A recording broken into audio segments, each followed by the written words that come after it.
to develop an analytical and a comprehensive literary theory chapter. So that's what we're going to do for the purposes of the first session of the presentation. Then we quickly move on to the next segment, right? The next segment will be the practical demonstration of the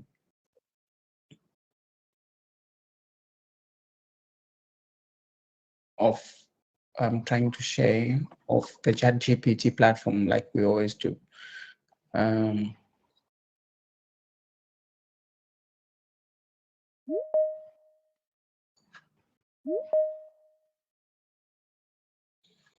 Right, it says here I'm sharing the entire screen. I don't want to share the entire screen.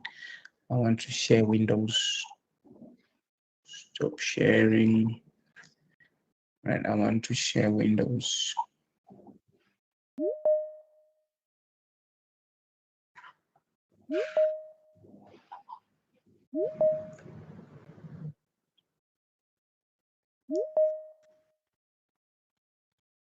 I want to share Windows.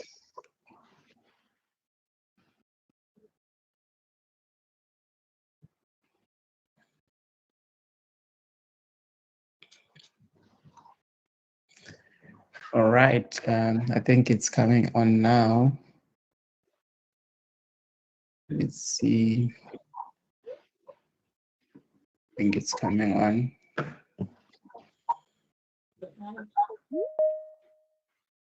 Thank you. And then the course because you're not this this.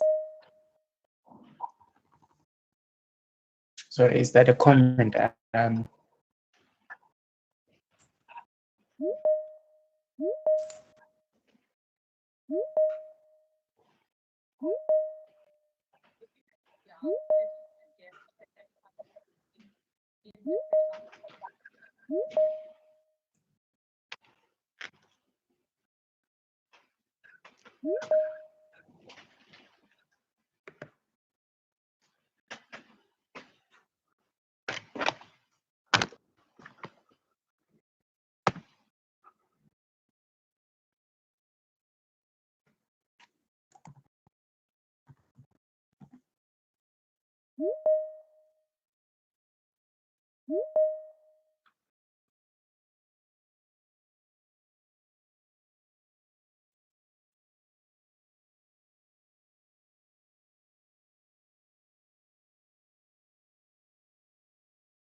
All right, thank you so much. Can you please confirm if my screen is showing?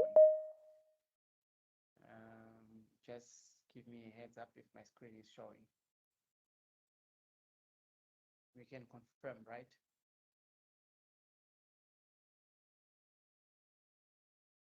Guys from yes, is my screen showing?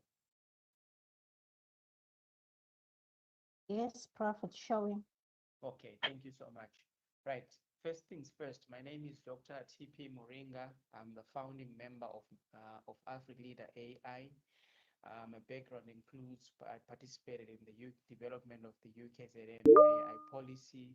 I'm a former member of the UKZN AI task force, advisor to deans and academic leaders on AI ethics, especially in thesis examination. So to date, our numbers continue to increase. Last week, we were at 1,000 people who've been trained and who've attended our workshops. Over the past few days, we've increased more, another 100. So our numbers are continuing to increase. I just want to urge you to continue to spread our posters and our flyers in your groups. Right? Sorry, Doc, we can't hear you. You can't hear me? Yes, Doc. There's no sound at all. There is a sound, but it's very soft. You sound like you are far away from the machine, Dr. Moringa. Okay, let me try. It seems as if even though I'm freezing a bit, let me see. There's something wrong here.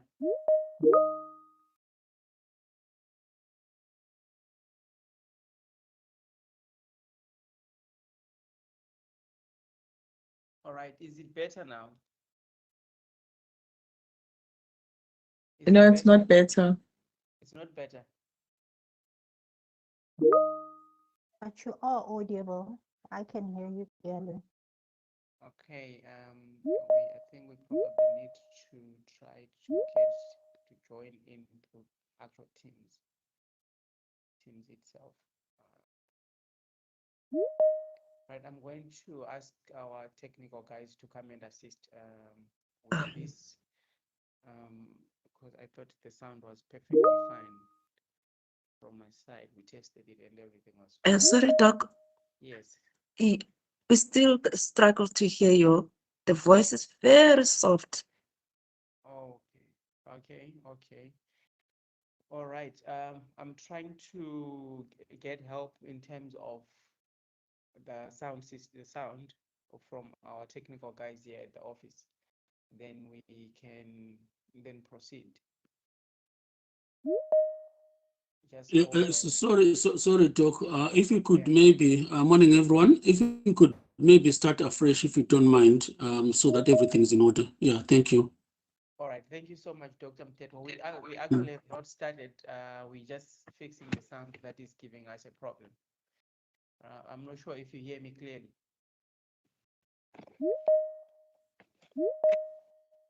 Dr. Mtetwa, can you hear me? Okay, there seems to be a problem. Now the sound is better. It's better now. It's better, but not as loud as when other people are talking. Like Dr. Mteta, when he was talking, the sound was very good. But when Dr. Morenga is talking, the sound is soft. All right, we are.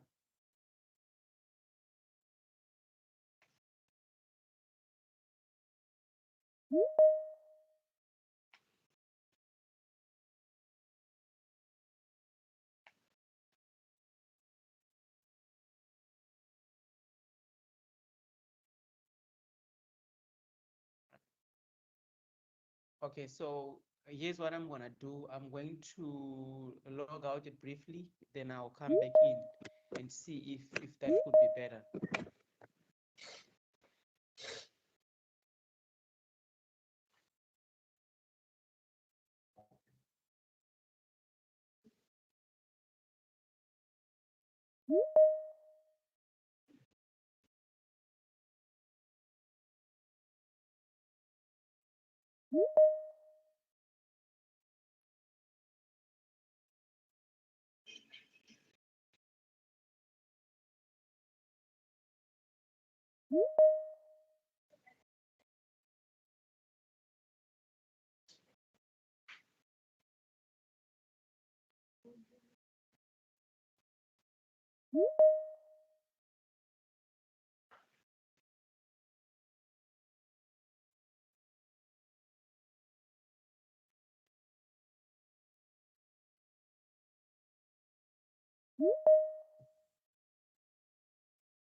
All right, I'm back. Is the sound better? It's still soft on my side. Still I very can hear soft clearly for from my presentation. side. Thank you. I had to put the volume really high, but I Okay. can hear now. All right, this should be. Can hear now, clear. You can hear sound loud and clear. Yes, I can hear. Still very soft from us. It's For not us, loud and clear. It's not It for might be clear for presentation. some, but it's not loud and clear, unfortunately. My colleagues, try to increase your volume to the highest and see, because that's what I have done to be able to hear now. Thank you. You can increase the volume of your device, please. Yeah. Some of Good our morning. I volumes think are that's at what the I also maximum, but we did. still can't hear you. Ooh, this. Good morning. That's what I Yeah, did with for my me, own. Doc, I your had to voice is very, increase. very faint. I mean, my volume on my laptop is maximum, so I don't know what the problem could be. Yeah.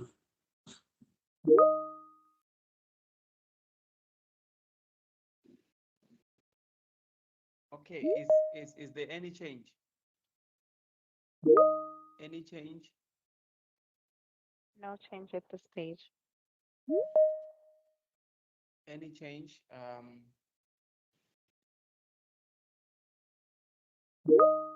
I think I can hear him much better from my side. You can hear Yeah. much better.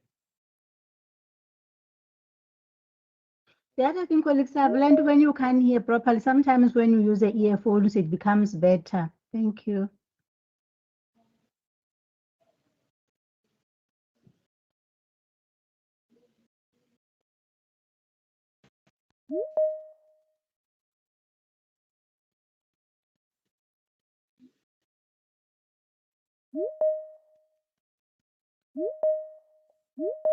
All right.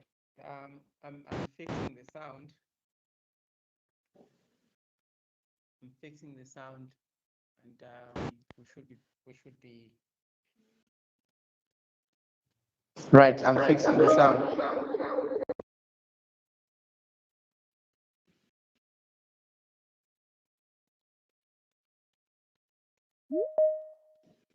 Right. I'm fixing the sound. Can you hear me, colleagues? Yeah, it's now Yes, clear. We Perfect. can hear yes. you. That's normal. Now it's okay. It's okay now, doctor. Thank you. All right. Thank you. Now let's proceed. I've changed the device. I think there was a problem there with the device that we were using, but yes, let's proceed. So today, our main focus is on developing an AI-powered theory chapter, right? We want to develop an AI-powered theory chapter. And in that process, what we want to achieve is we want to walk away with a draft chapter that would have developed using ChatGPT. And this draft chapter would go or move forward in our own time spaces to fine tune it and make it clean. So that's what we want to achieve in this process.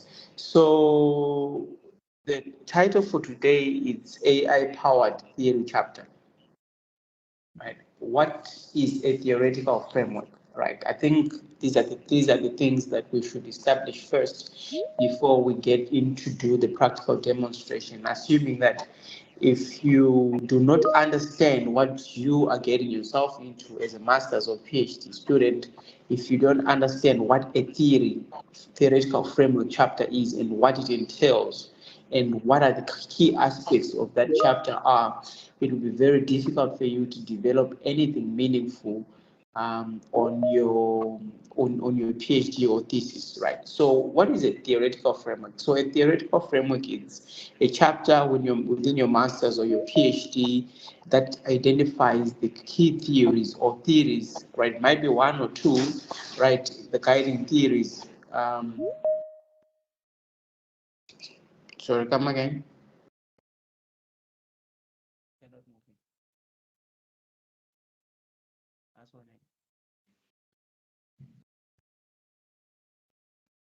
check again now.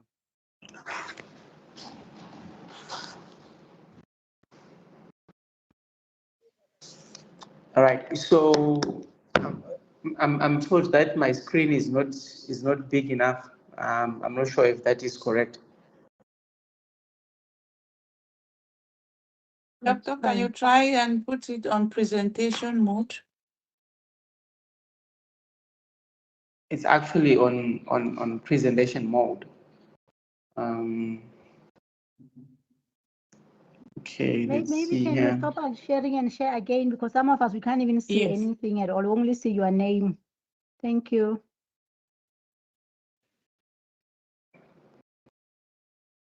Right. Okay. So this one is all right.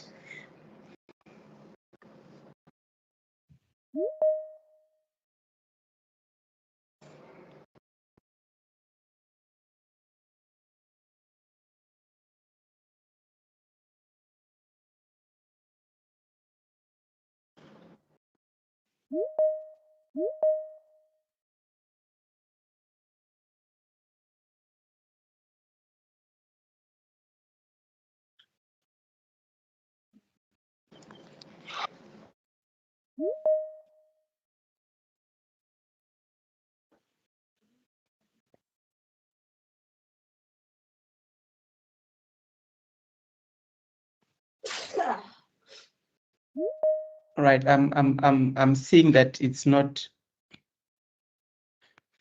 still.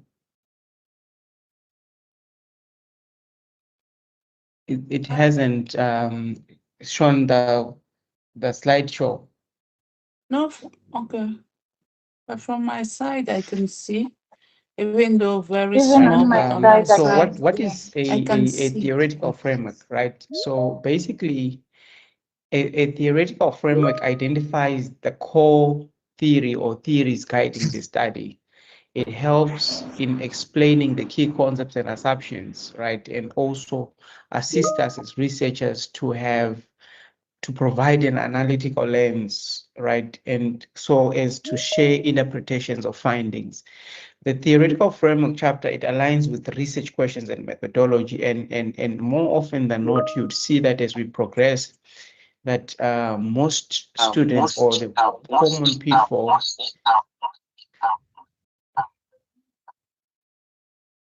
common pitfall, the most common pitfall, the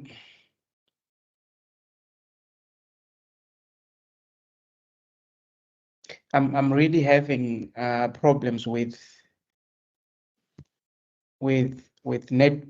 the connection here. Doc, are you signing in with 2 devices? So I think the colleagues at MNG are signed in as well. So as a result, I think that's where the problem is coming from. But just give us some few seconds to sort this one thing out. Just give us 2 seconds to sort this thing out quickly. No problem. Sure, thank you.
Right. Is there any improvement with the sound?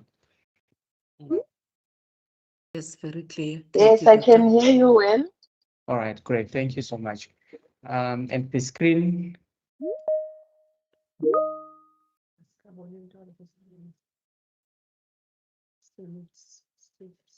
Right, and the screen.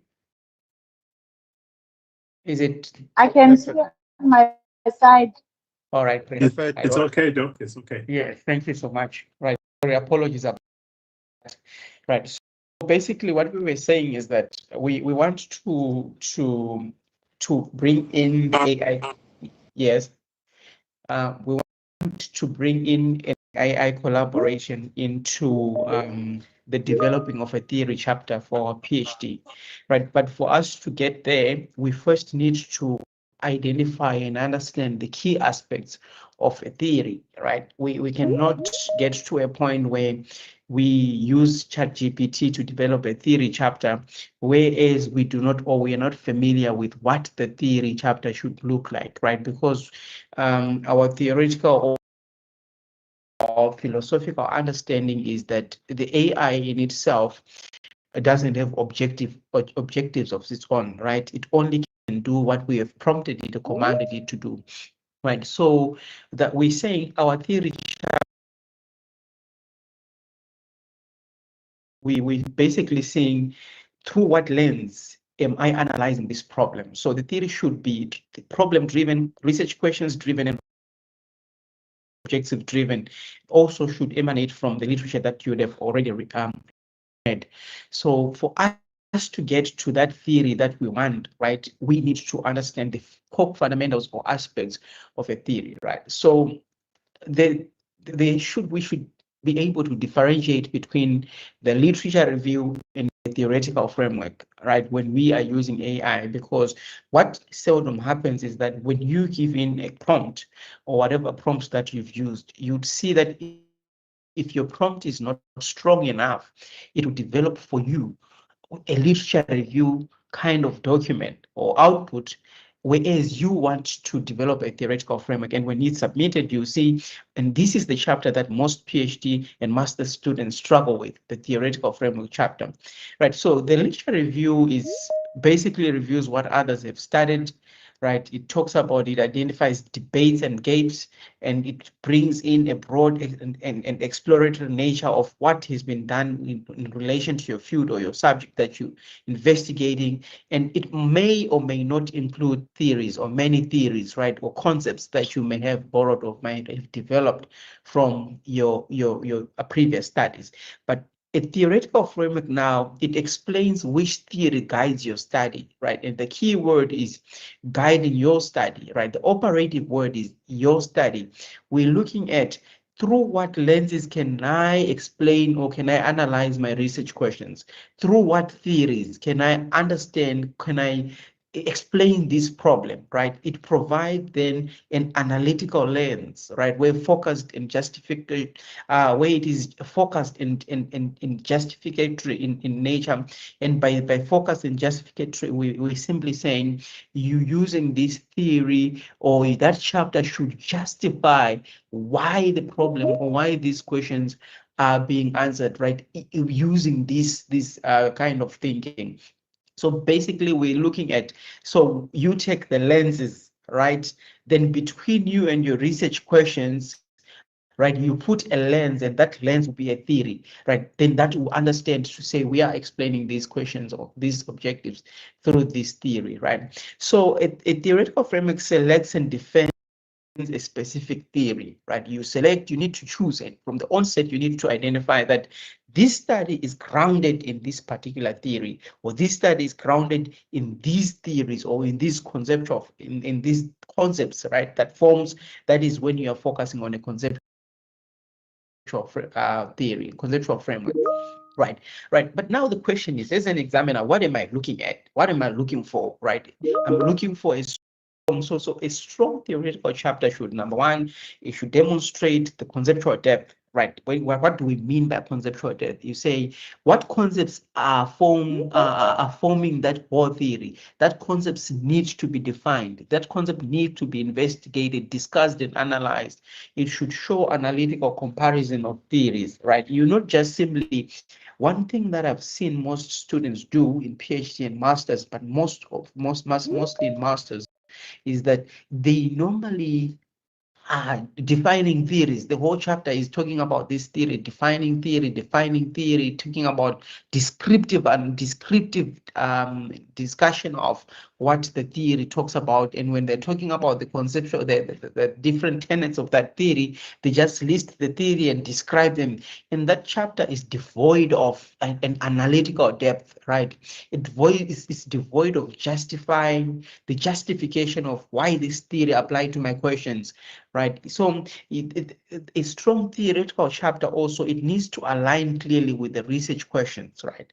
It should always come back to say, whenever you talk about the theory tenet, it should be linked somehow, right, at great length with your research questions, right? So that's why I always say that when you're developing each and every chapter in your PhD thesis or your master's thesis, develop it in the back of your mind, in the back of your head. You should have your 4 research questions and ask yourself, this information I'm including in this chapter, how does it aid to me answering the research questions of my study? That's is very important. That is very important because it avoids you from drifting, right? From being tossed to and from drifting, from going, from including everything and anything that is written, any text that you see that has anything to do with your theory, you just want to involve it or include it in your study. So a good theoretical chapter integrates theory into the methodology, right? It needs to have a link between the methodological framework, the research design or philosophy that you adapted, and the theory tenets that you, on the theory or the concept of the theory that you've chosen will demonstrate that, right? In one thing that makes a good chapter a very good is that it avoids descriptive listing. You need to make sure that you are not simply listing theories, you are not simply listing concepts, you are not simply listing scholars, right?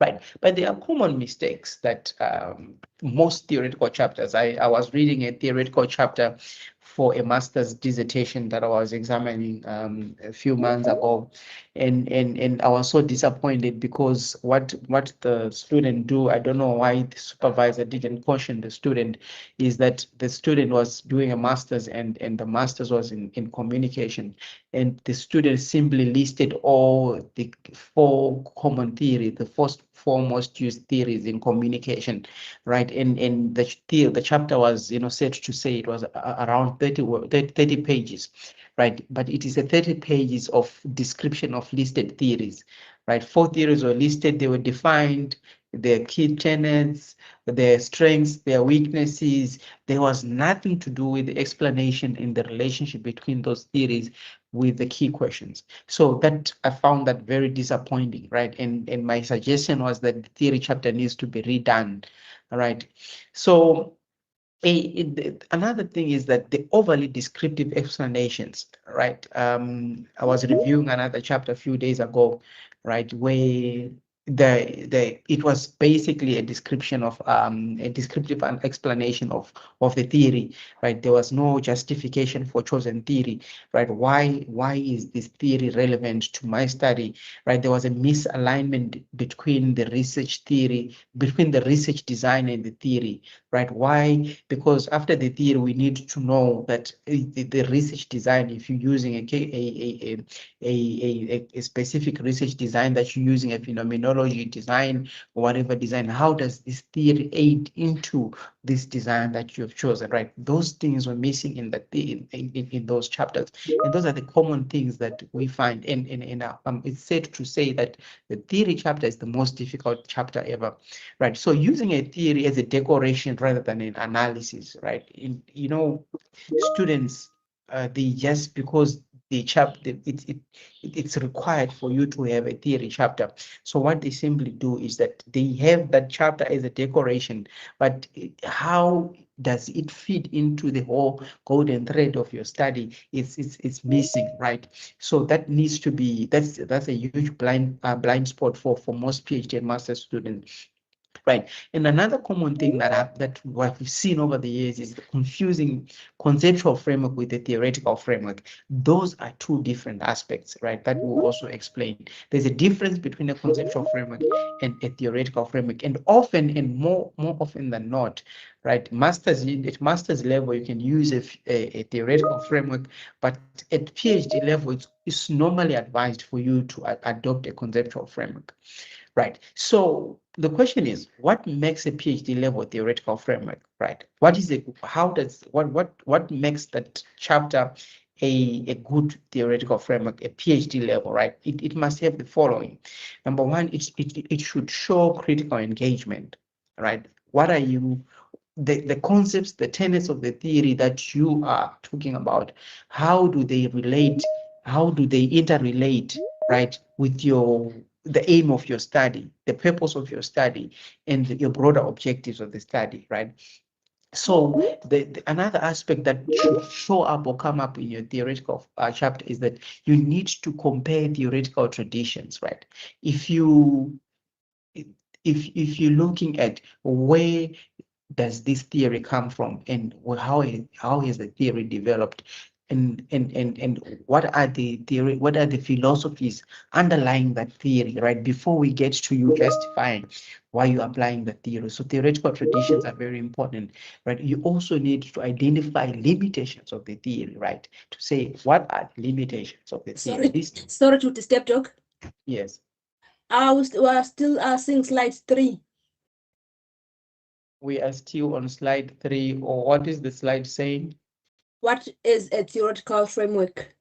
All right, I've moved long time ago. And secondly, there are hands up. Are you going to take the comments thereafter, or you want them as you are continuing? All right, so Thank you. between this PowerPoint presentation and the practical demonstration, we'll take the questions. All right, here's the Just slide. first, Doctor. Yes. Is there no way we can have this link opened all together? Because with these people coming in, like the lobby thing, it's very disturbing, because now it's like the sound is just every now and then you had to do, somebody wants to come in. Maybe if it was just opened, so that we don't have that disturbance of like that background disturbance, it just continues and it just flows. Thank you, sir. Oh, all right. So colleagues from MNG, can you please remove the settings for the lobby? It's really making noise. I can confirm that it's also disturbing me a bit. Right, just remove the lobby so that people can just join in. Right. Yes, that's what we're talking about. That the people log in. Right. Just allow everybody to come in through. Sorry, am I the only one that's not seeing the slide? I'm not seeing any slide.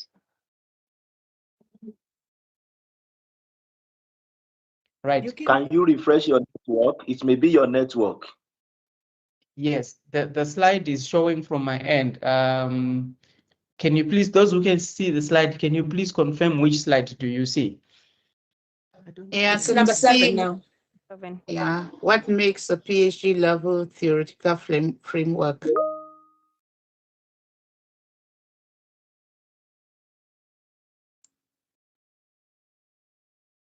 What makes a PhD level theoretical framework?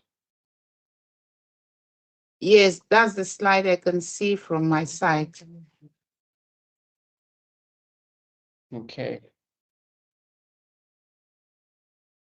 I'm seeing the one that said the Is PhD it? level, the framework must. That's what I'm seeing. Yeah, Can that's the can same maybe slide. because other people cannot see, can maybe somehow share this presentation so that they All right. listen and they will open from their sides. So I'm picking up that is probably your guys' network, because we are troubleshooting here. The slide is moving on both screens, so it could be the need to refresh. I agree. Okay, fine. I can see the slide now. It's on what makes a PhD level theoretical framework. Yes, thank you so much. Right, that's Thank where you. that's where we at. Right. So what makes a PhD level theoretical framework? We are saying that it should show critical engagement and compare theoretical traditions. We've already mentioned this.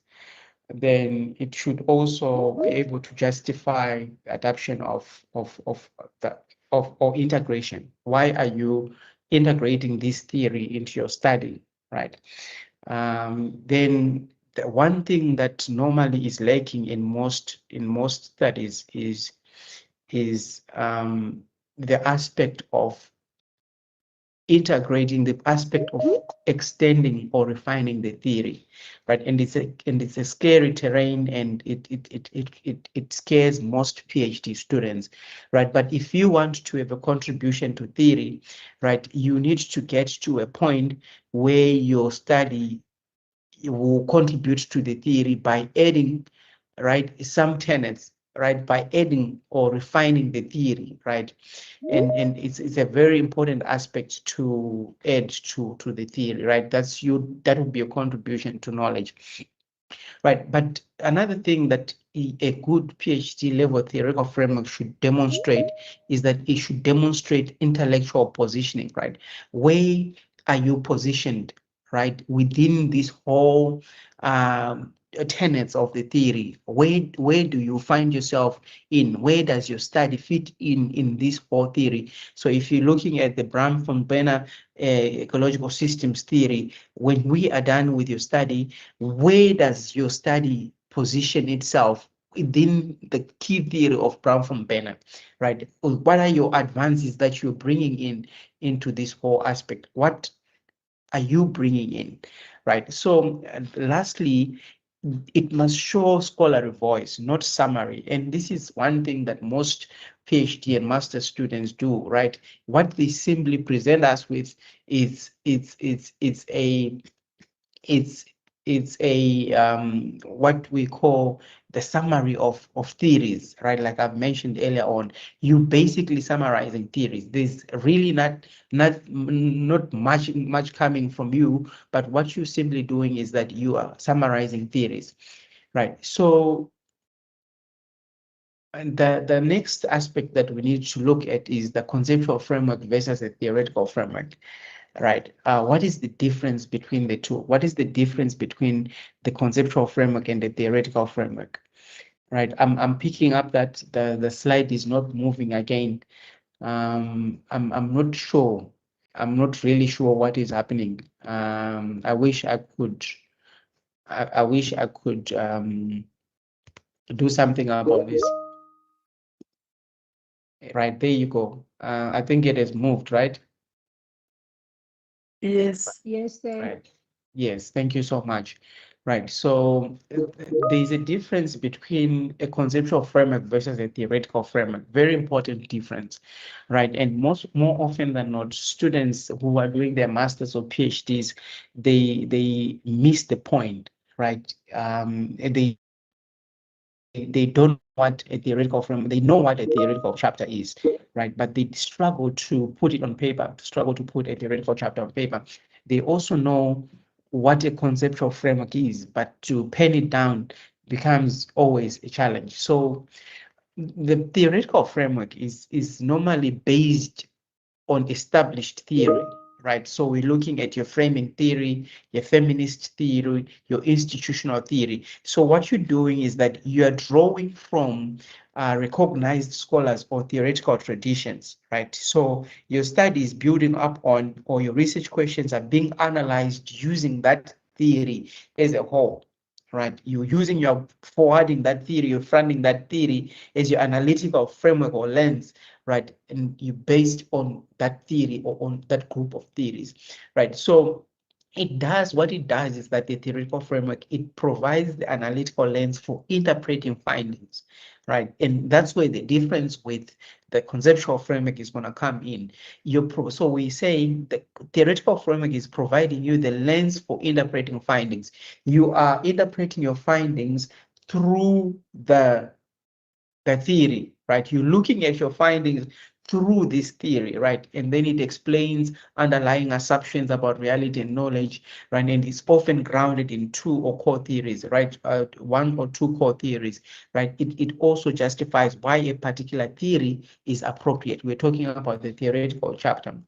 It justifies why the theory is appropriate. This theory that we're applying to this study, why is it appropriate? Then it does that work, it justifies it. But it's also anchored in philosophical and epistemological foundations, right? But common in theory-driven research, especially in PhD. And remember when we did in one of our first presentation, we said a PhD study should always be theory driven, right? There should be a theory. You cannot run a whole 300 pages or 250 pages where there is no theory, right? That's a disservice to yourself, right? That thing will fall flat when you're coming to the interpretation of finding, right? But now the question is, what is the conceptual framework, and where is the actual difference between the two aspects, right? So the conceptual framework is developed by the researcher. So you as a researcher develop the conceptual framework,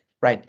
And we are saying the theoretical framework is you are based, or you are drawing on established theories, right? But when you are coming in with a conceptual framework, you yourself as a researcher is the actual custodian of this conceptual framework that you're developing, right? So how do you develop a conceptual framework? And at PhD level, it is expected that each and every study should have a conceptual framework instead of a theoretical framework.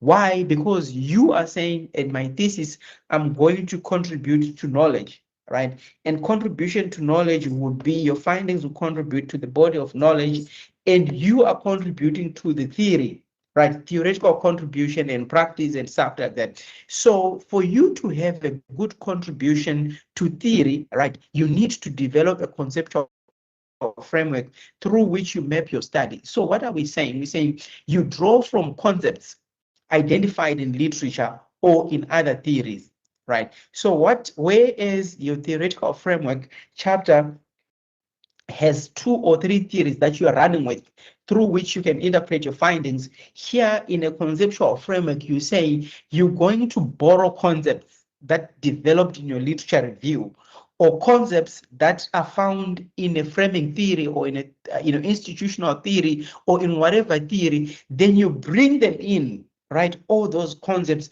to develop a framework through which you can understand and interpret your study. Right. So what the conceptual framework does, it maps relationship between concepts in the study. So if you've been reviewing literature and you're finding that studies are talking about symbolic annihilation, those who do feminist studies, they're talking about symbolic annihilation, semiotic violence, and so all those concepts that emerged in your theory, in your literature review, then you bring them in to develop a conceptual framework. And normally conceptual framework should be followed by a diagram that shows how variables or ideas are expected to relate. This concept here takes us to this, right? And the final outcome would be these findings here, or would be this ultimate concept, right? So that's your conceptual framework. It has to combine multiple concepts across different studies. And the conceptual framework is normally used also in studies that are multidisciplinary or interdisciplinary in nature, and illustrate how the study is structured conceptually. It is more practical and more and model driven, right? So that's what I think at PhD level. At master's level, you can come up with a theoretical framework, which is fine. We forgive you for that because you're still developing yourself. But at PhD level, I think you need to upgrade yourself to get to the point where you are focusing on the conceptual framework, right? So that's the conceptual framework, the difference between conceptual framework and theoretical framework. That's what we expect you to do, right? So now the question is, where does AI fit in this whole matrix or in this whole process? Now we want to talk about AI, we want to talk about ChatGPT, right? Where does it fit, right? And why and how should we use it? Where does it fit in? How and why should we use it? Right. We need to bring in AI as a research assistant or as a research instrument that assists us into developing this whole theory or conceptual framework that we're going to be developing practically, right? So we're saying ChatGPT, right? The reason why I always ChatGPT in my presentation is there's a lot of platforms that you can use, right? But at master's or PhD level, right? That might be financially taxing for you to go and subscribe for those things. But these fundamental aspects, these things that we're demonstrating, you can do it on a free platform on ChatGPT, but on a paid platform, you won't get the same results. But you can get the best results on ChatGPT. So ChatGPT will assist you. We're going to use ChatGPT, number one, to identify the relevant theories, right? Number two, we're going to explain the theoretical assumptions. Number three, we're going to compare theoretical perspectives. Number four, we're going to generate analytical constructs, then suggest conceptual linkages and structuring the chapter flow, right? But key emphasis is that AI does not replace critical thinking, and we shouldn't allow it to replace our critical thinking. So we must always make sure that whatever we generate in our practical demonstration, it remains credible and it is verified, right? So the risk of using AI, there are a lot of risks that we should talk about, right? Number one would be weak use of AI results in generic definitions. That's one problem that we've been finding out, right? We have paragraphs that are 2, 3, 4 lines long, very shallow, right? Superficial summaries, basically summarizing things, incorrect theoretical pairings, hallucinated citations, conceptual inaccuracies, poor academic tone. And I want to emphasize that ChatGPT or AI itself, it lies about theories. It can develop a theory. It can tell you a theory that never existed, right? If you rely on, so you need to be aware of the theories that are in your field, right? One day I wanted to write about learning and unlearning, right? So I was looking for a theory that brings together, I wanted to develop a conceptual framework that brings in the concept of learning, of continuous learning, and the concept of unlearning, right, in that process, right? Then I said, what is the theory that I can use? Then AI said to me, ChatGPT said to me, the theory of unlearning and learning and unlearning. There's no such theory. And I had to go and verify to say, how I didn't know about this theory. Where is this theory coming from, right? But now the thing is, most people blame AI, and the problem is not AI, right? I mean, it's just like blaming a brand new car for not driving fast, right? It's blaming your tools for not fixing your house that is falling apart, right? But the problem is poor prompting.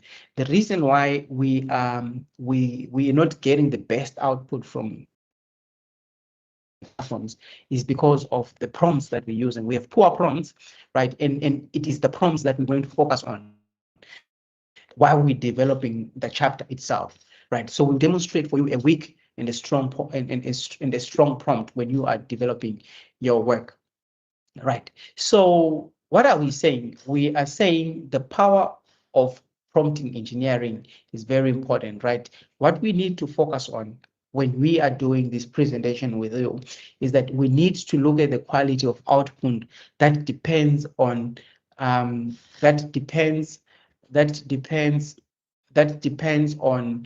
the specificity of the prompt that we've used, right? And the difference between a prompt that is context provided and the one that doesn't have context provided, the difference between the level of instruction that we give to the platform and the analytical direction, right? And also the research design clarity, right? So what are we saying in conclusion? We're saying good prompts is equals to structured instructions, right? Then weak prompts is equals to they bring out generic output. So you need to have good prompts for you to have a good output, right? I'm going to give you an example here of a weak prompt, the difference between a weak prompt and a good prompt and a strong prompt. So a weak prompt, it says explain framing theory, right? That's a weak prompt. It says explain framing theory, right? At PhD level, we don't expect you to be prompting like this when you're using ChatGPT or master's level. This is way too generic. And this is a low level to say explain prompting theory, right? It shows lack of depth. It shows that you are not in touch with your field or you have not read enough, right? You have not familiarized yourself enough with your field of study or with your study that you're doing. But however, a strong prompt would be explain framing theory in the context of analyzing gender media representation in South African political reporting, discuss its analytical strengths and limitations for qualitative content analysis, right? So this prompt, what this prompt has done to us, the difference between these two prompts is that the second prompt, which is a strong prompt, right, which we argue is a strong prompt, is that it captures the fundamentals of a prompt in academic writing, context, application, and critical depth, right? We're saying here, explain the framing theory, right? We're giving it what theory we're focusing on, right? Then we give it context. Context there is followed by the study, the subject that I'm dealing with, which is analyzing gendered media representation in South Africa political reporting. Then beyond giving it the topic that we're focusing on, we say discuss its analytical depth and discuss its analytical strength and limitations for qualitative content analysis.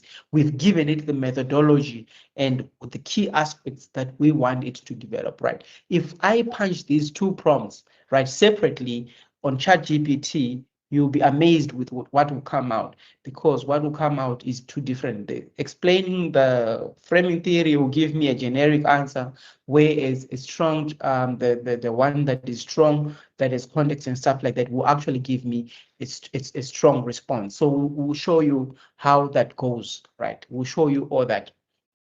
Right, so now what is the structure of a theoretical framework chapter? Right. What is the key common structure, the general structure? Well, this universal structure, depending whether you are doing a study in whatever field, right? But of course, you have to customize it according to your study, right? So the structure of a strong theoretical framework chapter, it begins with the introduction of the chapter. Here, you are actually introducing what the chapter is going to focus on. This chapter focuses on this framing theory, and the study is foregrounded in this theory, right? Then the second thing that you need to have, right, I normally use this as my headings as I'm developing my my theory chapters, right? So the second thing would be the conceptual clarification, right? Now here, the conceptual clarification will involve you tracing the origins and early application of the theory, right? Where did the theory come from, or where did the concept come from, right? And its early application and development, right? This is where you use classical literature. Then you move on to focusing on the key tenets of the theory. You are not listing the theory, you are analyzing the theory and looking at their early application, right? And how they've developed, but also bringing in your voice as a researcher, right? We'll see how it works as we do the presentation, right? So if you're using a conceptual framework, then you need an overview of relevant theories, right? So, or relevant concepts that are there, right? What theories am I focusing on? These are the theories. Then focus on each and every theory, right? You bring in the discussion of each and every theory, then comparative analysis, right? You need to have a comparative analysis across the theories or the concepts that you have employed or deployed in this study, right? Then justification of selected framework, right? The justification here, you take, it's normally advised to have 4 questions. If you have 4 questions, 4 objectives, each and every objective now becomes a section where you deploy the theory to justify why this theory will be useful in understanding or in answering this research question, right? Then you draw on previous studies that we've done.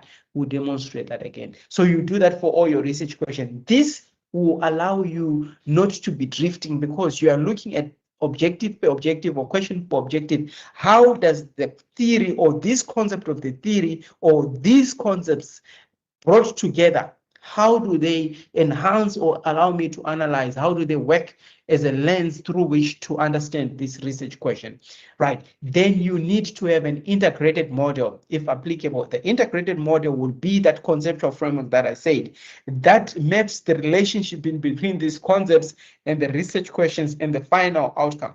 That would be the integrated model, right? So it needs to have, you need to have a section also that speaks about alignment with the research design. We've already mentioned that. Then of course your conclusion, right? That that would be your theoretical framework, right? So the role of theory in research alignment is very important, right? So we're saying in a nutshell, right, as we move on to take some few questions, then we do the practical demonstration. The first thing that we need to bear in mind is that the theory should align with the research problem, right? If you're looking at the problem of how women politicians are represented in the media or framed in the media, the framing theory then becomes your foregrounding of your study, because the problem is the framing of women politicians, then framing theory then comes in right away. Then the research questions also, and the research objectives, the methodology, and the data analysis strategy. Normally, my theoretical framework, when I'm using framing theory or when I'm using feminist theory, my analysis will be the feminist analysis, right? It will be a feminist or a framing analysis that I'll be using there. So there needs to be, everything needs to be aligned, right? The alignment, misalignment is one of the most common examiner criticism. You'd find that there's no alignment between the research questions and the theory tenets. There's no alignment between the objectives and the theory discussed, right? There's no alignment between the theory and the methodology or the analysis that have been deployed. If you're looking at your research design, will be a phenomenology design, right? What is the theory that is, how does that relate to your theory that you're focusing on, right? So from descriptive to analytical writing, right?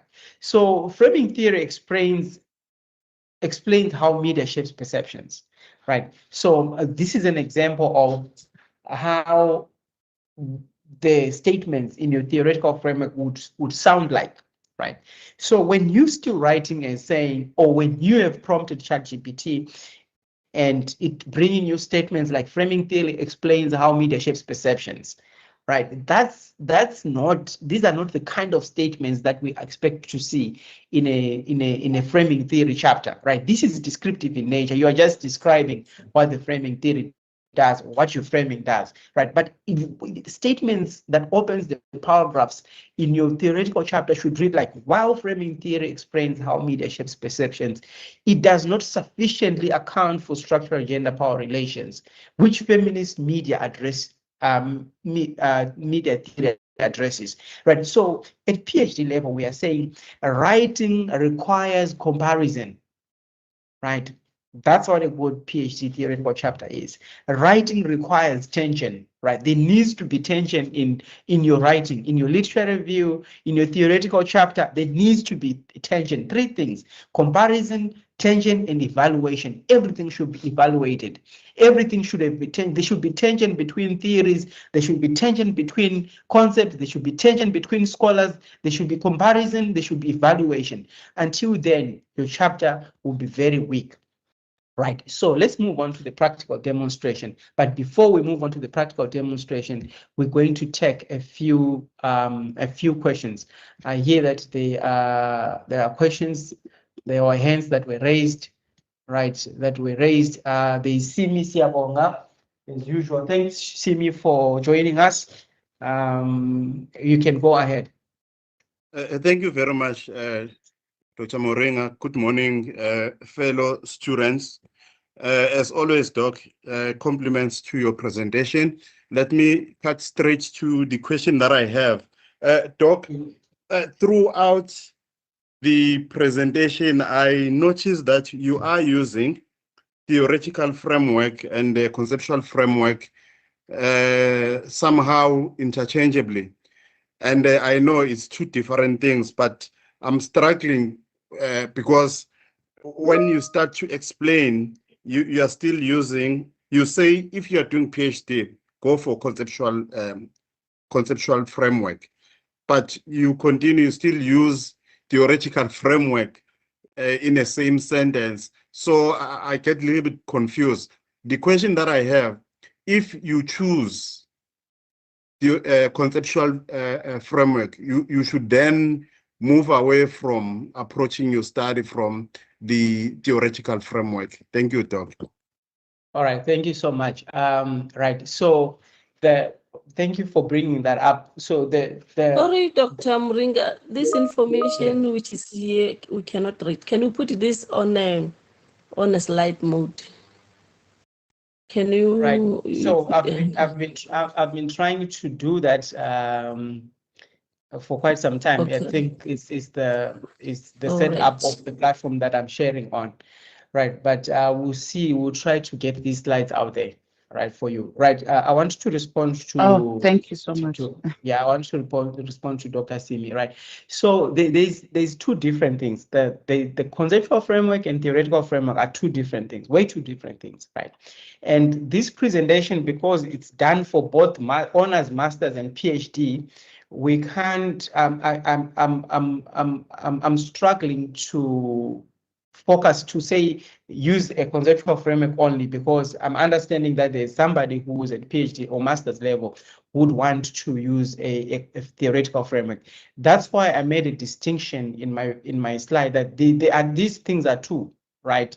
When you choose which one you want to go with, right, you would then follow that path for that one. But in my presentation, I'm bringing the information to say conceptual theoretical framework is different, and this is what you should do for a theoretical framework. But the building it up, the writing it up together, all together, it might follow the same process. It's just that the key areas, the key concepts, the key headings, the key fundamentals of the discussion itself might be different. For example, when I said here on the last slide, when I said the key structure of a theoretical framework, right? So this is just the basic. I would also should have said the key structure of a conceptual framework, right? This here might say more or less like a universal structure, right? For example, introduction to the chapter, the conceptual clarification, right? Now that's where you bring in concepts, right? Overview of the relevant theories. Remember, I'm saying the theories that you have chosen to bring a conceptual framework. So in your theoretical framework, you can choose to use theories, 2 or 3 theories, then you run with the theories. But when you're using a conceptual framework, right, instead of deploying the relevant theories, now you are deploying the concepts, right? I think that's where the confusion is. But the structure that I've presented is a universal structure that can be adjusted whether you're using a conceptual framework or you're using a theoretical framework, right? It might more or less follow the same outlook, but depending on what you develop or what you deploy at each and every section, right? So, but for masters or for honors, normally deploy the theoretical framework, whereas for PhD level, it's always advised, like I said, to deploy your conceptual framework. I hope that answers the question. Right. So yes, Dr. Mteto. Dr. Yeah, Dr. thank you, Yes. Doc, for your presentation.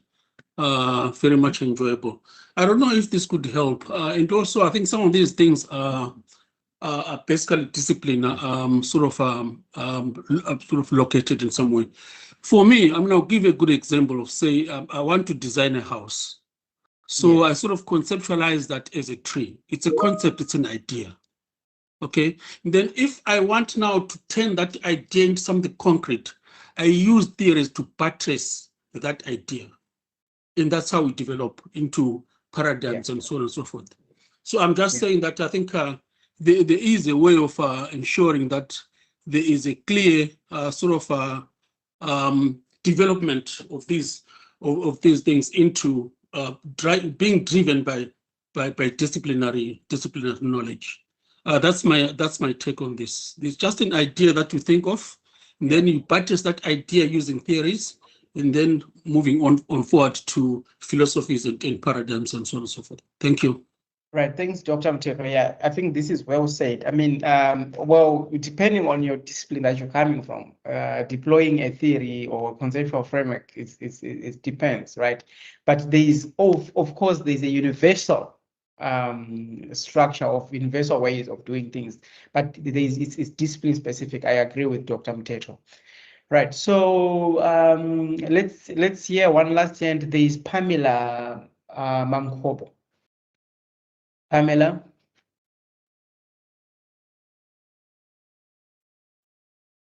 You know what I have seen Pamela. in one of the yes, I'm saying what I've seen in one of the theses that I assessed was that, you know, at the end the researcher would be able to indicate it in a form of a table. What are the similarities in his findings, and what are the additionals in terms of the findings of the study? Then you are able to identify the innovation in terms of what the researcher has found as new knowledge to the existing knowledge.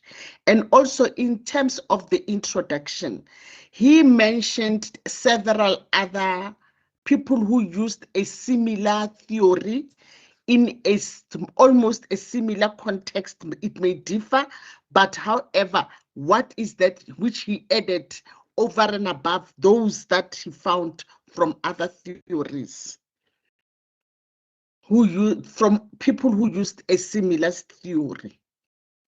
Right, fair enough. Yeah, I think that's great. That's a great approach.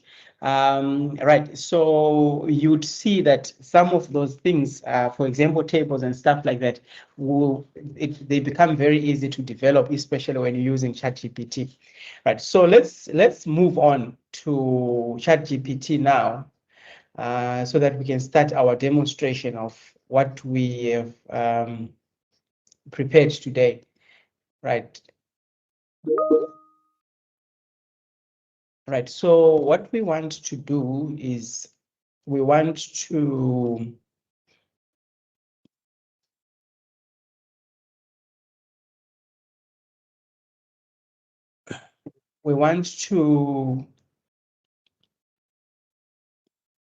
right, I hope this is visual, this is visible enough. Please let me know if it is not. On my side, very visible. All right, and the screen is big enough. Right, I'm going to log in here. I'm using ChatGPT, the subscribed version. The subscribed version of ChatGPT. So what we want to achieve is we want to achieve a simple task. We want to achieve a simple task, and our simple task here is to develop a chapter, right? So, but remember, like I said, that the best thing to go about developing a chapter, especially for a PhD chapter, is that we need to deploy AI first, right? Or ChatGPT first to give us a structure of that chapter, so that we are working within the parameters of what we have, right? We are working within the parameters of what we have. So what I'm going to do is that I'm going to give it my topic. I'm saying my topic is on media presentation, women politicians in South Africa, in Africa, right? Then I say here, a feminist approach, something that I'm just making up, right? That's my topic, right? Then I just put a topic. I didn't write anything there, right? I'm not sure if ChatGPT is gonna write anything in response, but that's generic, right? Look what it's doing, right? It's just writing something that I don't even know what it is doing, right? And this is problematic because excuse me, it doesn't know what I'm dealing with. So it gives me an introduction, it gives me the theoretical framework, it gives me the common media presentation. So it's giving me a structure of a paper, I'm assuming, right? It's a structure of a paper, I'm assuming, but that's not what we want, right? But what we want is, we want to develop a theory chapter, right? Should we use theory or conceptual framework, right? Or let's use a conceptual framework. I want to develop a theory chapter for a PhD study. For a PhD study, I'm deploying 2 theories in my study to form a conceptual framework.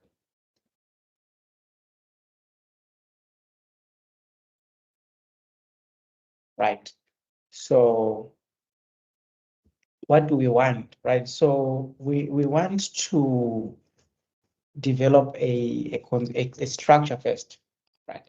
So when we're developing a structure, I want us to identify the difference between the output that we get from a weak prompt from the one that comes from a strong prompt, right? So the first prompt I'm going to use here is that I'm going to use, the first prompt would be, I'm saying, let's see here, it says write a theoretical framework chapter using framing theory, right? Using framing theory and feminist media theory, right? Then this is what comes out. It says chapter 2, theoretical framework. And it's safe to say that I was reviewing another paper that was written in this way, right? I mean, this cannot be PhD level. This is just chapter 2. Then you get it. Then you get the theory overview of the theory. Then you get the core assumptions of the theory, right? Somebody would actually submit this to you for you to examine, right? So what ChatGPT has done here, it has just given us a structure, some ideas of what and stuff like that. But now we want to use the reason why we are getting this here. We are getting this outcome or output is because the prompt that we've used here is too vague, right? It says write a theoretical framework chapter using framing theory and feminist theory. It's too vague, right? It's not doctoral level expectations, and there's no structure, there's no research alignment, there's no alignment with the theory, there's nothing, right? But what I'm saying is that before we get to here, right, we need to develop the structure of what we want to develop. I'm saying before developing the structure, right, the chapter, provide me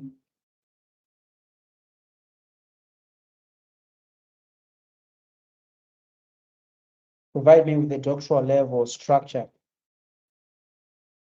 for the conceptual chapter, Right now, I'm moving from saying theoretical chapter to conceptual chapter because I'm using two theories and I want to develop a conceptual framework. I mean, these things are discipline specific, like what Dr. Mtetwa said.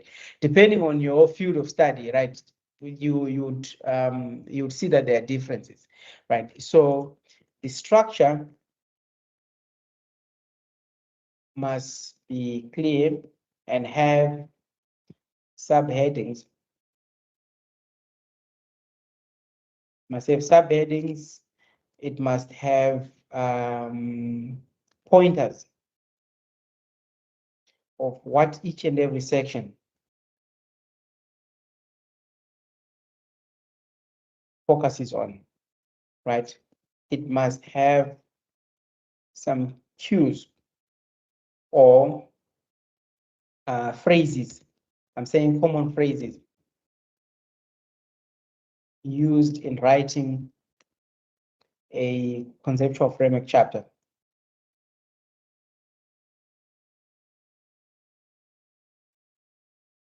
Right. Then that's what we have in there. Let's see what comes out, right? So now this is a structure that I'm gonna, if I'm happy with, I'm going to follow the first. So it says section 2.1 will be introduction to the conceptual framework. Then it says here, focus on this section, introduce the purpose of the chapter, explain why the theory is central to the study, briefly explain the theories, explain how the framework guides the research, right? Then key questions to address, right? It says, why is the theoretical foundation necessary for the study? What gaps does the framework help to address, right? So the common phrases that I'm supposed to use in this chapter or in this section is, this chapter situates the study within.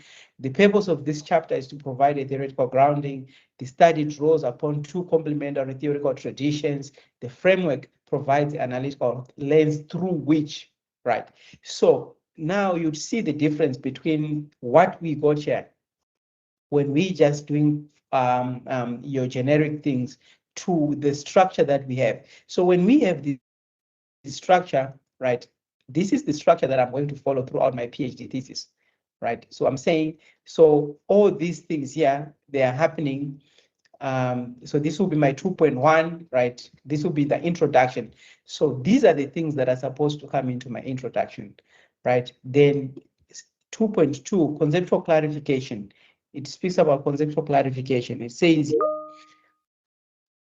focus on this section, define key concepts of study, key concept of clarification, media represent. These are the concepts that needs to be defined, key questions, right? Then the common phrases that should show up in the paragraphs. You see how it will come out. Then theoretical foundations, right? It gives me here the theoretical foundations, right? Then it tells me that, you know, the first theory is framing theory, right? Then I'm going to run with the framing theory, core assumptions of the framing theory, application of the framing theory in the political communication discourse, right? Application is very important. Then strength of the theory, right? Then the feminist media theory. Then remember we said this is a conceptual chapter, but it's drawing on two theoretical traditions, right? So then framing theory, then we run with the feminist media theory, we run with it. Then here, this is where the conceptual aspect of it, the conceptual comes into play, the theoretical convergence, integrating framing theory and feminist theory. Now, this is the intellectual core of the chapter. It says here, this is the intellectual core of the chapter, right? What do we focus on? Explain why both theories are necessary, show how they complement each other, right? We can do this in a table. I can punch here to say, present this section in a table. It will have a table that links everything. Then the conceptual model for the study. Here, the last thing that we need to see is the conceptual model of the study. And if I punch here to write the conceptual model of the study, these are the things that are going to come out, right? But we are not there yet. We're going to get there. So this is the structure that I'm going to adopt for the whole study, right? So this will be my conceptual framework chapter, right? Everything made simple, right? So I'm going to say, I want to develop, now we want to develop each and every section, right? I'm going to say, refine my prompting, right? say, assuming you are writing a PhD thesis titled, develop a structure. So we already have a structure that we have. So the next thing that we need to do is we need now to develop this section, right? We need to develop 2.1, right? So we need to develop 2.1. How do we develop 2.1? I'm going to go and so that I can avoid hallucinations, right? I don't want ChatGPT to hallucinate. What I'm going to do is I'm going to give ChatGPT my own literature, right? I'm going to give ChatGPT my own literature. I'm going to give it literature to follow through, right? So I'm going to bring in literature. I'm going to bring in literature. So I copied literature from, I have my database or my list of sources, right? This is the literature sources that I have, right? And this is the literature. So this is all literature that I've copied and pasted here. It's literature that talks about the both theories and application of the theories in previous studies, right? It is classical literature and also some previous literature. So what I'm going to do here, what I want to achieve is I want to then begin to have the theory developed, the introduction first, right? So we need to start with the introduction of the chapter, and we're going to say here, right? We will be using the literature below only in this study, right? We will be using the literature only below in this study. Don't bring in new literature, right? And fabricate sources, right? Now we say, write the introduction. So there's what we refer to as iterative prompting, right? Or chain of thought prompting. And in this process, what we do is we use the previous output to develop the next output, right? So what we do is that we go and copy and paste the previous output, right, to make it a command, right? So what we're simply saying is that your previous output should be turned into a command. So we're saying write the introduction, but we're saying enhance it, right, and make it academic, right? How many words do we need? Let's say 250 words, right? Only, right, using paragraph format. Must be PhD level, right? Then we come here, we see what comes out, right? So what I'm demonstrating is that your previous output should inform or should be converted into the next prompt. But this introduction is problematic because it has sources, right? Why it has sources is because of the prompts that I put here. So each and every prompt that you put into ChatGPT or any platform, it leads to a certain outcome. It says here, we will be using the literature only in this study, right? That's why we have the sources in here. That's why this introduction is the sources, but I'm going to say standard writing does not require sources in the introduction,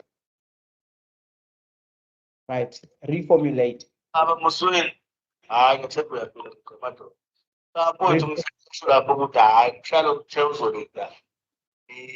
Right, so it says, colleagues, can you please,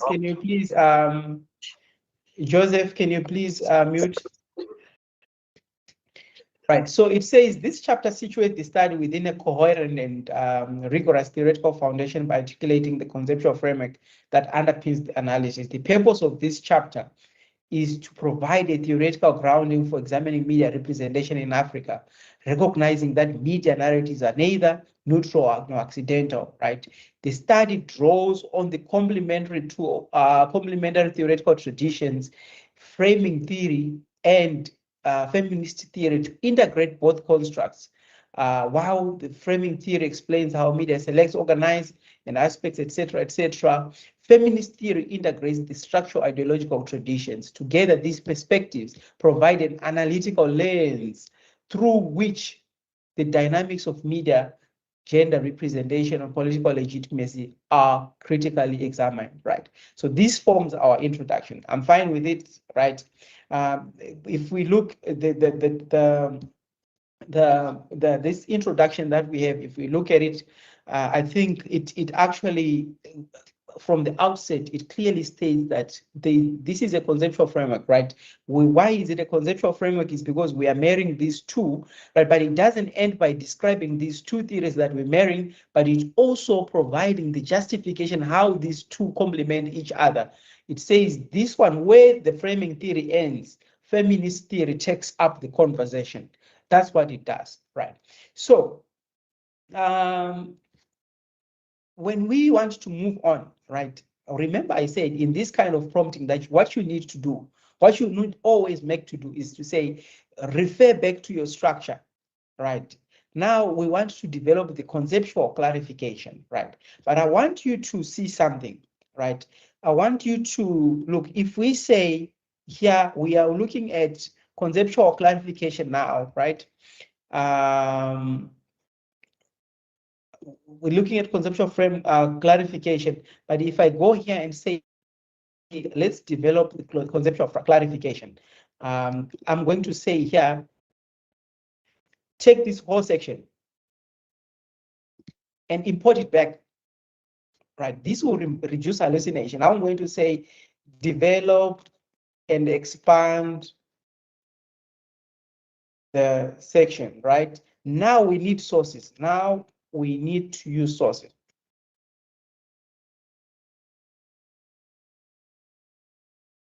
Right, this is a vague prompt that I've just put in. Let's see what comes out, right? I'm saying that we provided earlier, right? Then let's see what comes out. Then we might need to rework this section.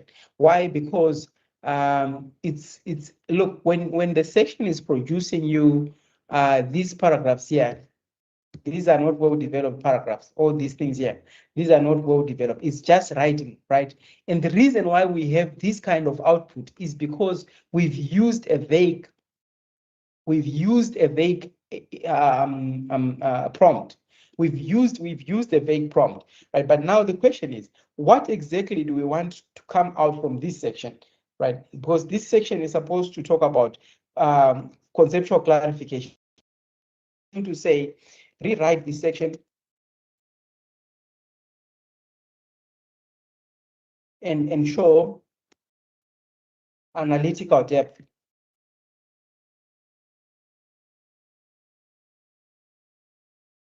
Right? Avoid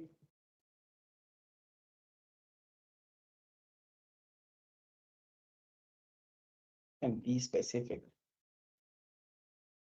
And be specific and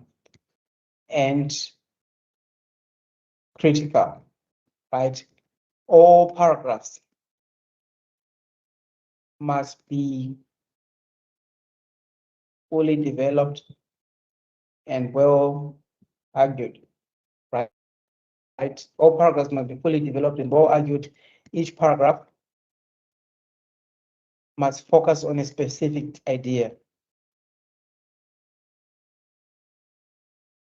It must focus on a specific idea, right? Use at least 5 sources in every paragraph, right? Don't fabricate sources. Use only sources provided. Right now, colleagues, this is a different prompt, right? And we want to see what comes out of this prompt, right? We want developed and well developed, right? I'm going to copy again the literature, right? So the reason why I'm always going back to the first outcome is that so that we avoid hallucination, right? The best output that you get on ChatGPT or any AI platform is when you are specific and giving parameters, right? What do you need to come out of from what you're doing, right? So we are developing the same section, but now we are developing it using different prompts, right? Now, this section 2 of our theory chapter is conceptual clarification. We just need to clarify concepts. Now, look at the difference, colleagues. Now, here we had paragraphs that are sick, right? They look like they are on medication, right?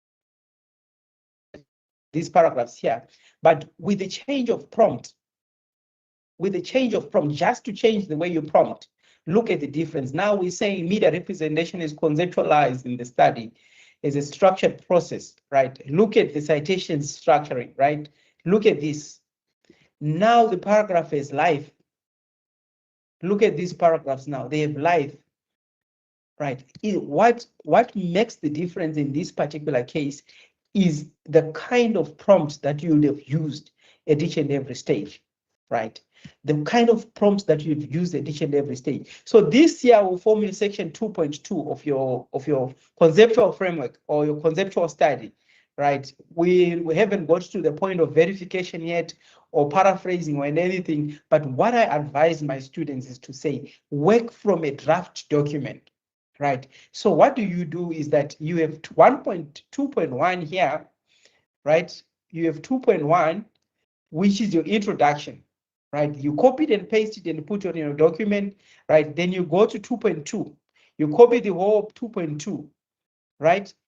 You are developing your thesis, your chapter. You copy 2.2, copy and paste it and put it aside. Develop that document, right? Then you need to go and do now. We're referring back to the first output, right? Because we need to be guided by the first output. Let's go back to the first output.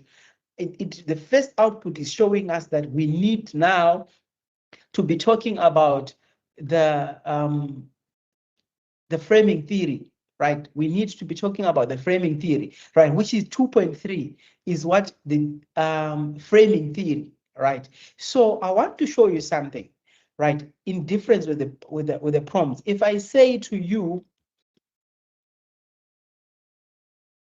if I say to ChatGPT, explain framing theory, right? If I say explaining framing theory, right, I want you to see the difference. It explains to me framing theory, right?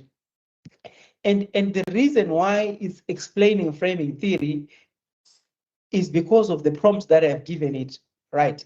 And if you use this as a prompt, if you use prompts like this in your PhD thesis to write your theoretical chapter, you'll be doomed, right? Because look at the difference. Look at these paragraphs. They are sick.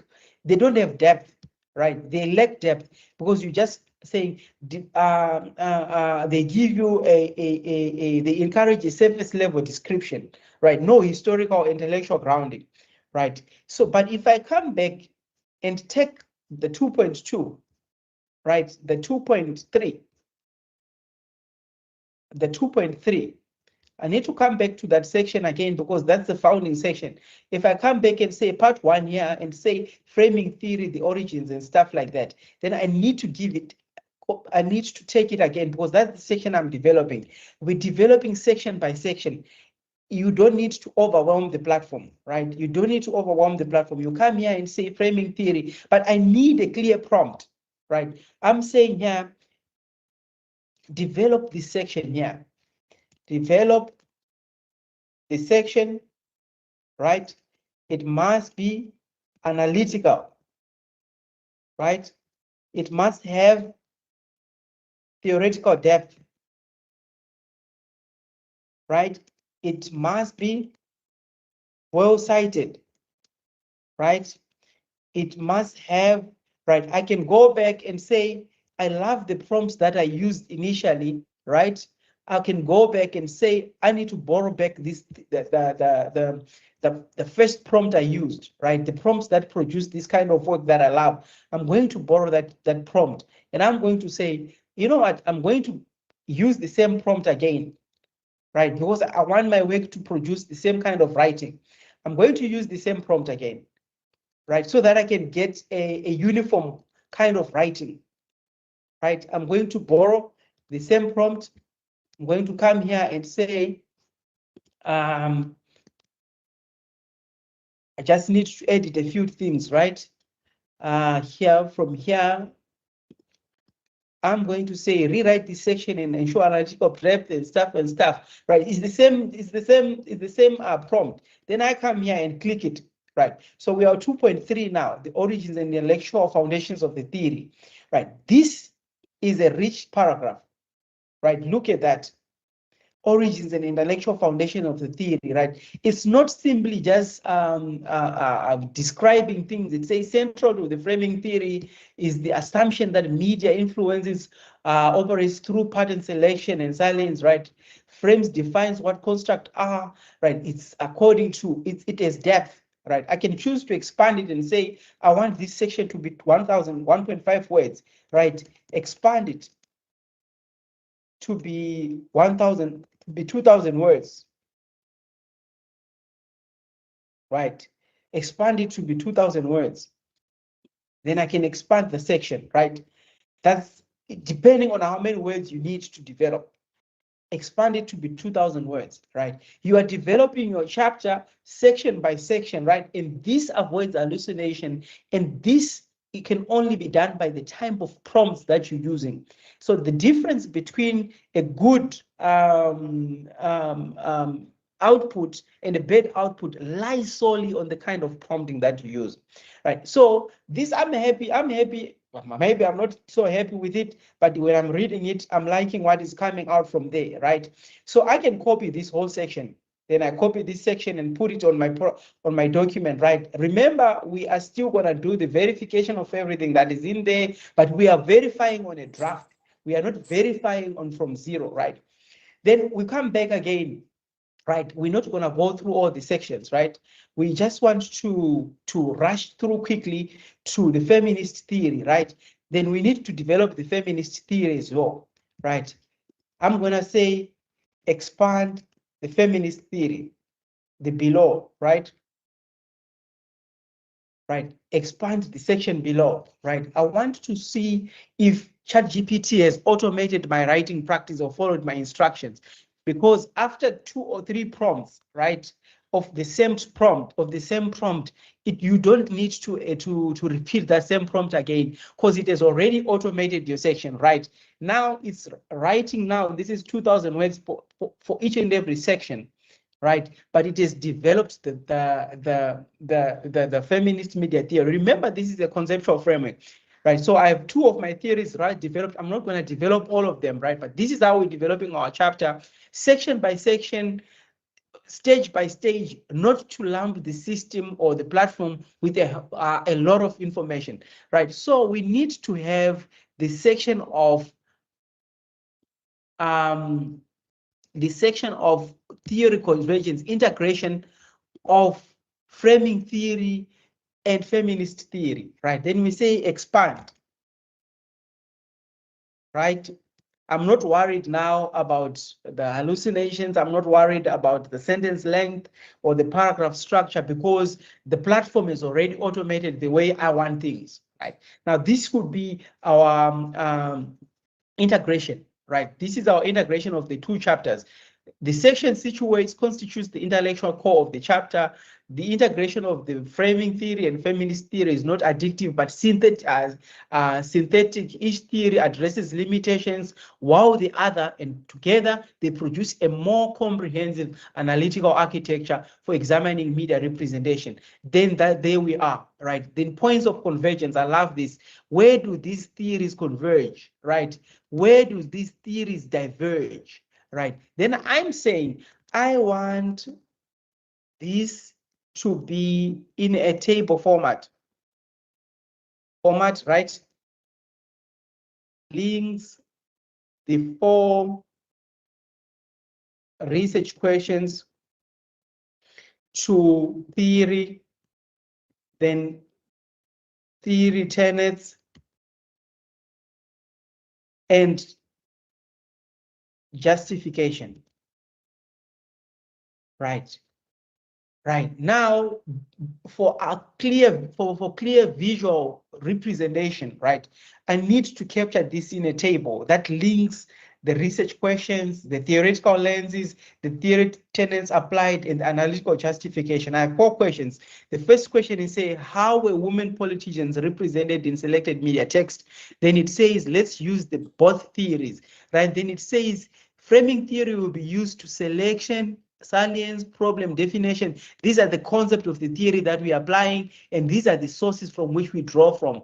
Then the explanation, it says, framing theory explains how media structure representation through partnered emphasis, while feminist theory integrates why those patterns reproduce gender hierarchies. So this will become our visual representation. This table here, I'm going to copy it and paste it and put it on my table as well, on my document as well, so that we have all that we need, right? But another thing that we need to do to demonstrate is we need for our chapter needs to have the conceptual study, the conceptual 2.6, right? We need the conceptual model of the study, right? So now we say develop conceptual model of the study.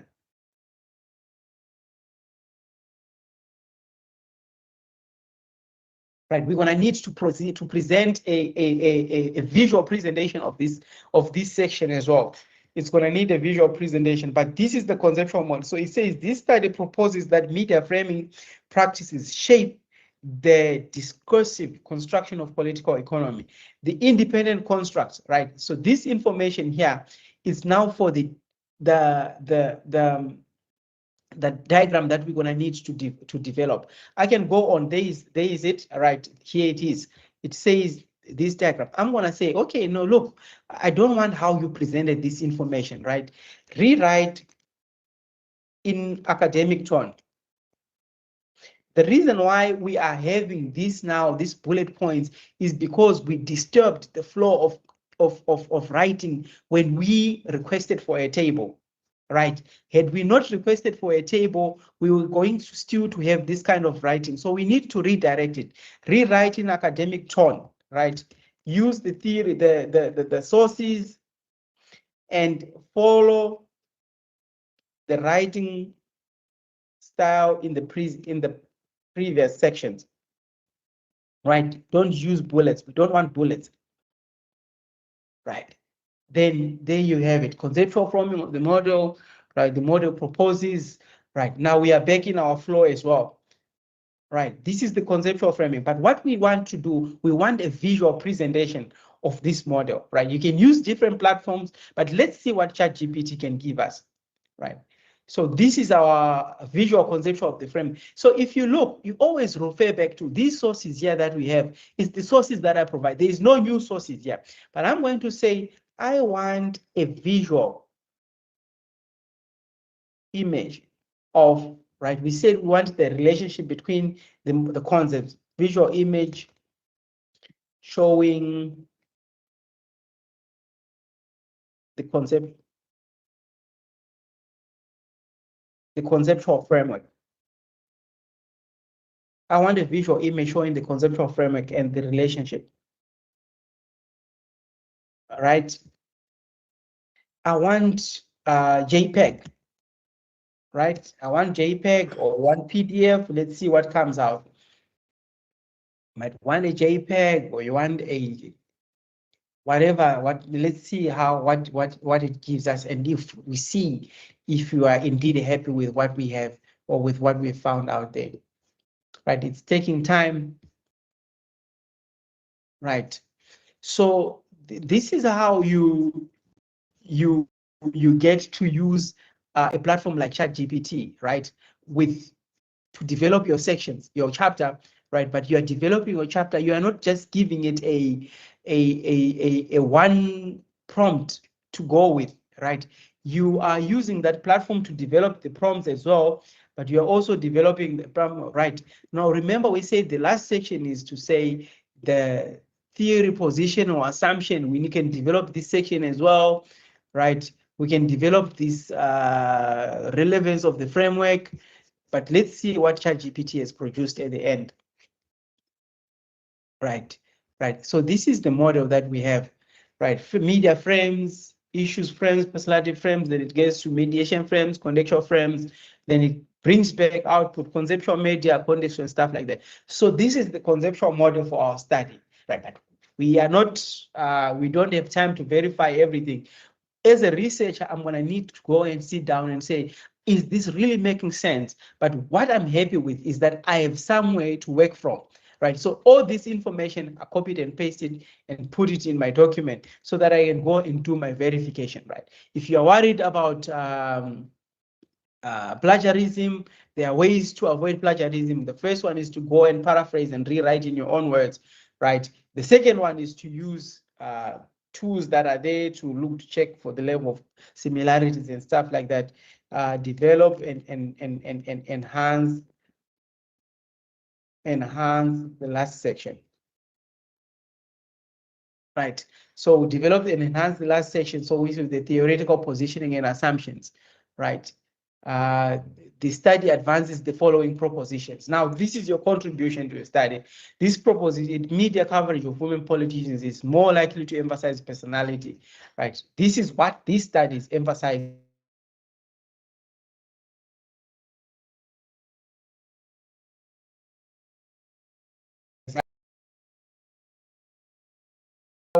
One can develop a theoretical chapter using prompts.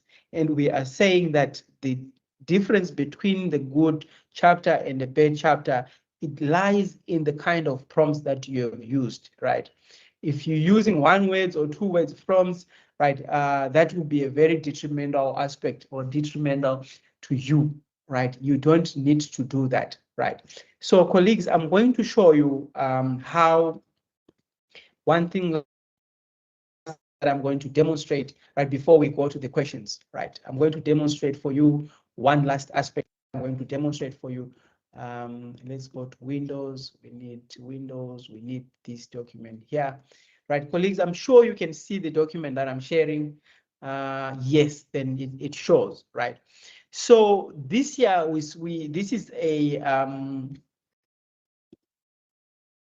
we call it a prompt refinement table, right, that we've developed, right?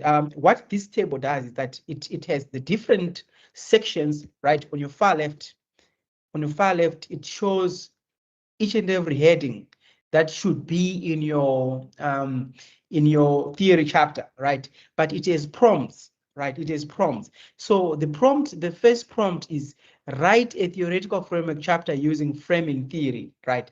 This is a weak prompt, right? And the reason why that prompt is weak is because it's too vague, right? It's doctoral level, it's not doctoral level. Then we give you a refined prompt, right? Then there's a refined prompt, right? It's a prompt that is live, right?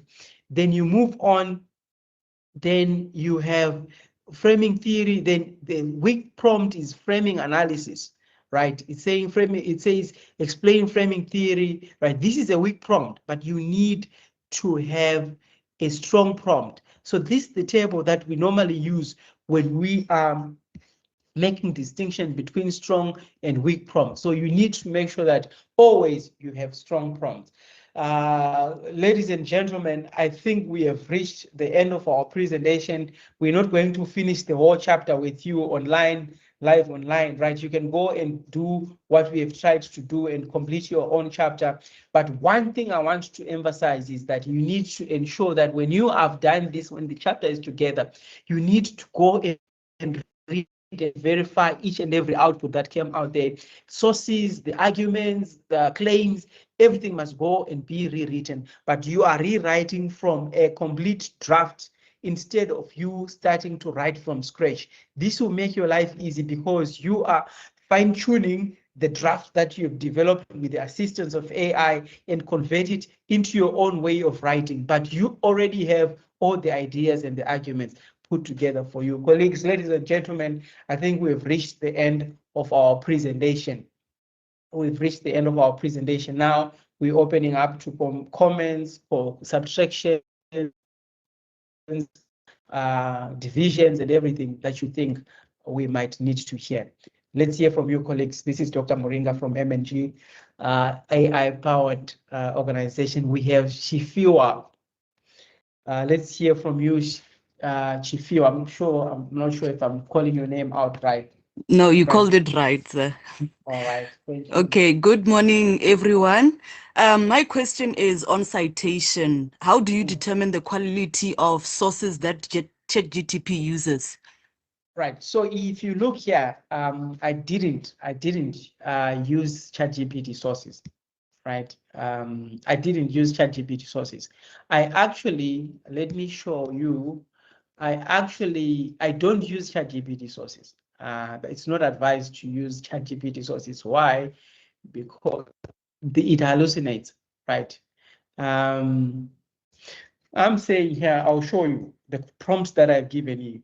Right, I gave it, I said we will be using the literature only in this study. Don't bring in new sources. I'm sure if you can see here, this prompt here.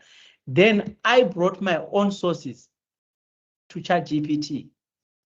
I introduced my own sources. I didn't bring ChatGPT sources, right? So if you look at all the outputs that are here, these are my sources that I've given them, right?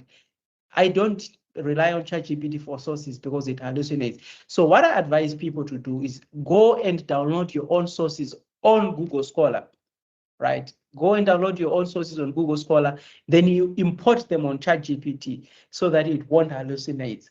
That's the best way to avoid fabrication, hallucinations, and all the like. Right. I hope that answers your question, Shifiwa. Yes, it does. Because I remember with my honors, Yes. like the resources that it gave me, it was usually, let's say, circulating around 3 people and it wasn't diverse. So now I understand that I have to bring in my own sources. Yes, yes. So bring in your own sources, depending also on which ChatGPT are you using, right? If you are using the different types of ChatGPT, right? If you're using consensus like this, right? I'm gonna put a new chart here. Then I go to consensus, right? Okay, it's taking time. Let's spin it, right? If you're using things like consensus, right? There's a platform called Consensus on ChatGPT. It's taking time to load, but right, yes. So if you come to ChatGPT, there is what we call ChatGPTs. Explore ChatGPT here, right? So if you explore ChatGPT, it has different ChatGPTs that it has. If you come to Consensus here, right? If you start writing from Consensus, you have higher chances of getting accurate sources from ChatGPT, because Consensus, it is more or less like Google Scholar. So ChatGPT links you straight to that platform, to that database of sources, right? So your chances of getting good feedback is very high, but you don't overly rely on that platform as well, right? Any other hands? Any other comments, questions?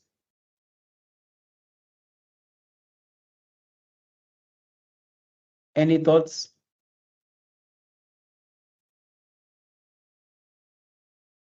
Right, there's a comment, it's too long. Okay, right. Reading comments here. All right, there's a hand from Taba. Thank you very much, Dr. Mringa.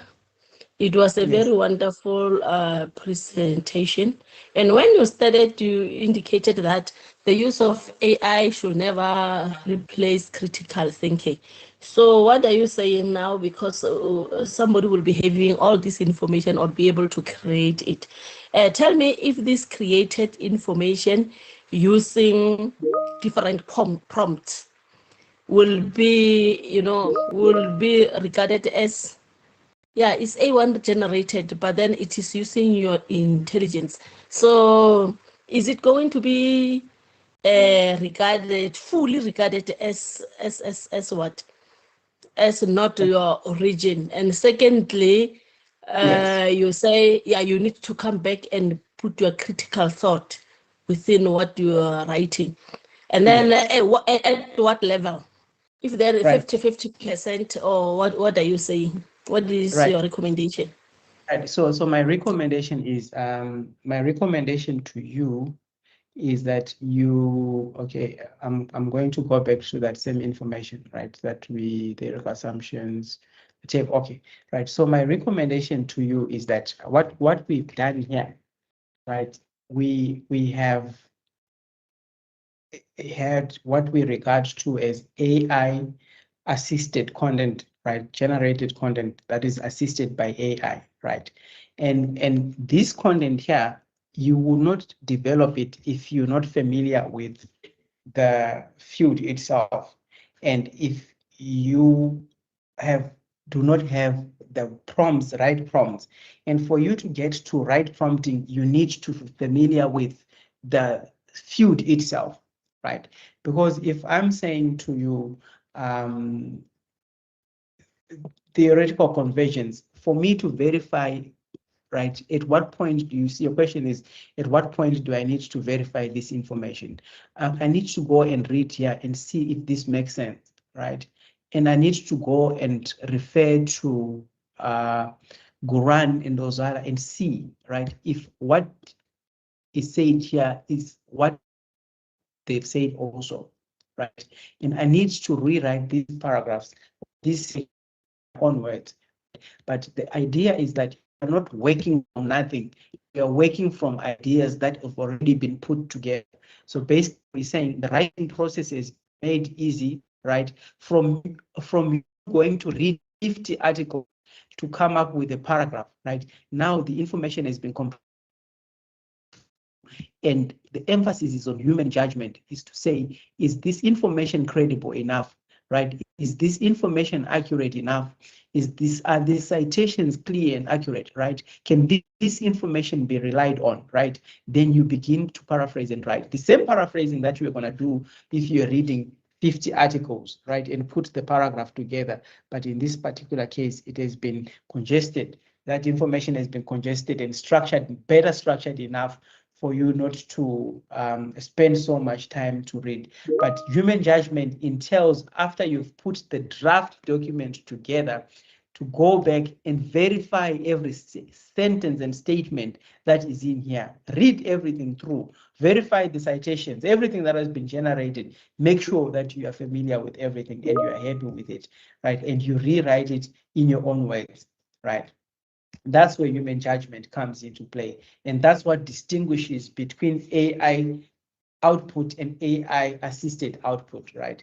And the reason why we are confident that this is AI assisted output is because I showed you that if you type to say right framing analysis here, it will give you a sick paragraph, right? But through your understanding of the field, you need to bring in some prompts, right? Then AI will do the work for you to generate the work for you. Like, for example, if you look at these paragraphs, right? These paragraphs, the difference between these paragraphs is that a person who's not familiar with the field or a person who doesn't know how to do thorough prompting will not generate the same information as this. But I want to caution, never over rely on the output of ChatGPT. Always go back and verify each and every single output, right? But my advice is that learn to work from a draft, right? You can also start by summarizing these articles and stuff like that, but learn to work from a draft that consolidates the information that you need, right? And verify that information instead of you spending time reading more than 100 articles that do not carry so much information and relevance to what you are doing. So this is structured writing, right? Your writing is structured around information that you really need. Let's hear from Zukile Mbala. Thanks very much, Prof, and a very good afternoon to all colleagues in the platform. Once again, quite very insightful presentation. I just want to check, Prof, you might be having some case studies, especially on the completion of the PhD work using your conventional method versus AI-assisted method. I was just quickly checking that the literature review for conventional method will take about 4 to 12 weeks. But then AI-assisted method will take about 1 to 2 weeks. So with your experience, how long really it will take now, or is taking now for AI assistant student versus to conventional method that we have been using for so many years? Well, so remember that